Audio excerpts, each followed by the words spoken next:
안녕하세요. 꿈이 있는 미래 취학고학년 담당 임예훈입니다. 드림웨이브 하나님 나라의 완성 5단원 사과 지침서 강의를 시작하도록 하겠습니다. 5단원 사과의 제목은 예수님은 부활이세요입니다. 읽을 말씀은 요한복음 6장 30절부터 40절 말씀이며 원포인트는 예수님은 부활이세요입니다. 오늘 본문의 배경에 대해서 생각해 보겠습니다. 본문은 예수님께서 죽은 나사로를 살리신 이야기를 다룹니다. 이 사건은 요한복음 전체 구도 속에서 예수님의 부활을 예언하는 표적의 역할을 합니다. 당시 사람들은 죽은 사람을 동굴에서 매장했습니다. 무덤 입구는 원반 모양의 돌이며 돌을 굴려 입구를 막고 시체를 보호했습니다. 무덤의 작은 방에 있는 마루 위에는 천으로 싼 시체를 눕혀두고 1년 후에는 가족이 와서 뼈를 모아 상자에 넣고 벽에 있는 길쭉한 홈에 끼워 넣습니다. 나사로가 죽은 지 4일이 되었기 때문에 그의 시체도 같은 방법으로 동굴 무덤에 보관되어 있었을 것입니다. 그런데 예수님께서는 이미 죽어 천으로 쌓여 있는 나사로를 살리십니다. 예수님은 나사로를 살리시기 전에 하나님께 기도했습니다. 하나님은 기도에 응답하셨고 죽었던 나사로가 무덤에서 걸어 나왔습니다. 예수님의 말씀대로 나사로가 병든 것이 하나님의 영광을 위한 일이 된 것이죠. 이 일로 많은 유대인이 예수님을 믿게 됩니다. 이처럼 예수님은 나사로의 사건을 통해 부활이자 생명이 되심을 드러내셨습니다. 예수님은 나사로를 살리셨지만 나사로가 살아남으로 인해 위기를 느꼈던 유대 종교 지도자들은 예수님을 죽일 계획을 세우기 시작합니다. 자, 이러한 내용을 기억하시며 공과를 진행해 주시면 되겠습니다. 이어서 학습 목표입니다. 예수님이 죽은 나사로를 살리신 것을 자신의 말로 설명할 수 있다. 인지적 학습 목표. 자, 부활이신 예수님을 믿기로 다짐한다. 감성적 학습 목표. 부활이신 예수님을 따라가며 전하는 삶을 실천한다. 행동적 학습 목표. 그럼 이제 본격적으로 웰컴으로 넘어가 보도록 하겠습니다. 친구들과 공과를 진행하는 방식으로 설명을 드리도록 하겠습니다. 오늘 웰컴 활동의 제목은 이기기 위해서는 이에요. 먼저 그림을 보면서 이야기를 해볼게요. 어떤 것들이 있나요? 맞아요. 차, 공, 야구 글러브, 칼, 방패 같은 것들이 있어요. 그러면 이 중에서 전쟁을 하게 되면 가장 필요한 물건은 무엇일까요? 우리 한번 이야기를 나눠볼게요. 잘 말해줬어요. 전쟁에 이기기 위해서는 당연히 칼과 방패가 필요해요. 날카로운 칼과 튼튼한 방패를 갖고 있으면 전쟁에서 승리할 수 있어요. 지금까지 전쟁에서 이기기 위해 필요한 것들을 살펴봤는데 사람이 절대로 이길 수 없는 상황이 있어요. 혹시 우리 친구들은 알고 있나요? 사람이 절대 이길 수 없는 상황은 과연 어떤 상황일까요? 우리 친구들이 여러 상황을 잘 말해줬는데요. 인간이 절대로 이길 수 없는 상황은 바로 죽음이에요. 그렇다면 죽음이라는 상황에서 벗어날 수 있는 방법은 무엇일까요? 죽음을 이기기 위해서는 과연 무엇이 필요할까요? 사람이 죽음을 이기기 위해서는 반드시 예수님이 필요했어요.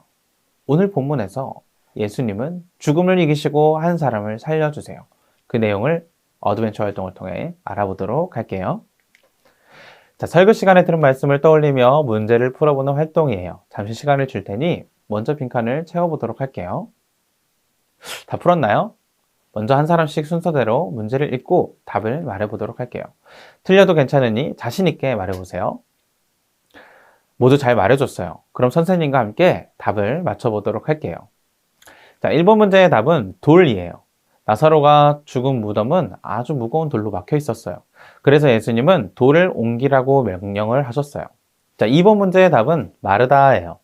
예수님이 돌을 옮기라고 명령하시자 마르다는 이미 나사로가 죽은 지 4일이나 지났기 때문에 의아하게 생각했어요. 3번 문제의 답은 영광이에요. 예수님은 자신의 말을 믿으면 하나님의 영광을 보리라 라고 분명하게 말씀하셨어요. 4번 문제의 답은 하나님 아버지예요. 사람들이 돌을 옮겨놓자 예수님은 눈을 들어 하늘을 우러러보시며 기도에 응답해 주신 하나님께 감사했어요. 5번 문제의 답은 믿게 하시려고 해요. 예수님이 눈을 들어 하늘을 우러러 말씀하신 이유는 사람들로 하여금 믿게 하시기 위해서였어요. 자, 6번 문제의 답은 나사로야 나오라 해요. 모든 말씀을 마치신 예수님은 무덤을 향해 큰 소리로 나사로야 나오라 라고 말씀하셨어요. 7번 문제의 답은 나흘이에요. 나사로는 죽은 지 4일 만에 예수님으로 말미암아 부활했어요. 자, 8번 문제의 답은 죽은 자예요. 나사로는 무덤 안에서는 분명 죽은 자였지만 예수님의 말씀으로 말미암아 부활했어요. 사람은 스스로 죽음의 문제를 해결할 수 없지만 예수님은 죽음을 해결하실 수 있어요. 그래서 마르다는 예수님이 돌을 옮기라고 했을 때 의아하게 생각했지만 결국 그 돌을 옮겼던 거예요. 그리고 예수님은 나사로를 다시 살게 하셨어요. 자, 이어서 밸류 활동을 통해 나사로가 다시 살아남을 우리의 삶과 연결지어서 생각해 보도록 할게요. 오늘 밸류 활동에서는 죽음을 이기신 예수님을 따라 살겠다는 기도문을 적어보기로 해요. 나사로는 병으로 죽었어요. 나사로는 스스로 죽음을 이겨낼 수 없었지만 예수님이 그 나사로를 살리셨어요. 그런데 스스로 죽음을 이기신 단 한 사람이 있어요. 그분은 누구일까요? 네, 맞아요. 그분은 바로 예수님이에요. 나사로처럼 누군가의 도움으로 부활한 것이 아니라 예수님은 스스로 죽음을 이기고 부활하셨어요. 그리고 예수님을 믿는 모든 사람은 부활할 것이라고 말씀하셨어요. 우리는 부활하신 예수님을 믿어야 해요. 이번 시간에는 각자 기도문을 적어보기로 할 거예요. 어떤 상황에서도 부활하신 예수님을 따르고 믿겠다는 결단의 내용을 담아 기도문을 적어볼게요. 아주 잘했어요. 우리는 나사로처럼 스스로 죽음을 해결할 수도 없지만 부활하신 예수님을 믿음으로써 죽음의 문제를 해결받기를 바라요. 이제 우리가 배운 내용을 어떻게 한 주간 삶 가운데서 실천할 수 있을지 인코리지 활동을 통해 살펴보도록 해요. 이번 주 미션은 주변 친구들에게 예수님이 죽음을 이기셨음을 전하는 거예요.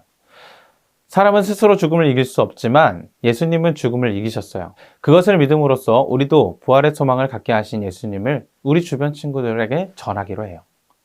다음 주일 교회에 와서 어떻게 실천했는지 다 같이 이야기를 나누도록 할게요. 주일 예배의 은혜를 기억하며 예배일기도 작성해 보세요. 그럼 이제 기도하고 5단원 사과 공과 공부를 마치도록 할게요. 이렇게 5단원 사과를 진행해 주시면 되겠습니다. 이상으로 5단원 사과 지침서 강의를 마치도록 하겠습니다. 감사합니다.